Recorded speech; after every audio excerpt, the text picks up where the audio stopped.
भारत और मालदीव विवाद को लेकर हर ओर चर्चा हो रही है। पूरे भारत में मालदीव को बॉयकॉट करने की बातें हो रही हैं। इस मुद्दे पर बी टाउन सेलेब्स भी अपने विचार साझा कर चुके हैं।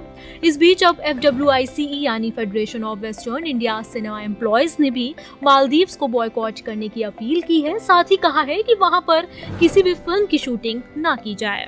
Federation of western India cine employees ने बीते दिन यानी 10 जनवरी को एक प्रेस रिलीज किया, जिसमें कहा गया कि विश्व स्तर पर सम्मानित प्रधानमंत्री नरेंद्र मोदी को लेकर मालदीव के नेताओं ने जो भद्दी टिप्पणी की है वो बिल्कुल भी सहन नहीं किया जाएगा। इसलिए FWICE मालदीव का बॉयकॉट करने का फैसला कर रहा है। FWICE ने फिल्म निर्माताओं से अपील करते हुए कहा कि वहां किसी भी फिल्म की शूटिंग ना करें, मालदीव के बजाय आप भारत में ही फिल्मों की शूटिंग करें।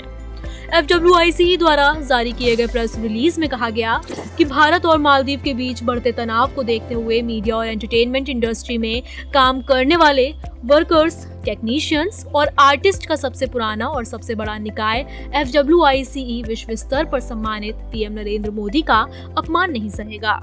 उन्होंने आगे कहा कि मालदीव के मंत्रियों के गैर जिम्मेदाराना और गलत टिप्पणी की हम कड़ी निंदा करते हैं और हमने अपने देश के हित और एकजुटता दिखाते हुए मालदीव को बॉयकॉट करने का फैसला किया है। उन्होंने आगे लिखा कि FWICE अपने सभी लोगों से अपील करता है कि भारत के पर्यटन के विकास में योगदान करें और मालदीव्स के बजाय भारत में ही ऐसे किसी जगह पर फिल्मों की शूटिंग करें और इसका बहिष्कार करें। अब मालदीव विवाद क्या था, चलिए जानते हैं। दरअसल हाल ही में भारत के प्रधानमंत्री नरेंद्र मोदी लक्षद्वीप दौरे पर रहे। इस दौरान PM नरेंद्र मोदी ने वहां से कुछ फोटोज शेयर किए और वहां के टूरिज्म को प्रमोट किया।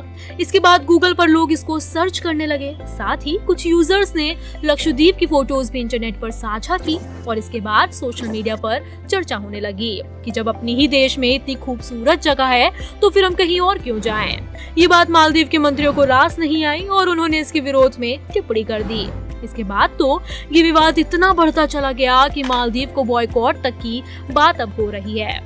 इतना ही नहीं बल्कि अगर मीडिया रिपोर्ट्स की माने तो बताया जा रहा है कि मालदीव सरकार ने इन मंत्रियों को निलंबित भी कर दिया है।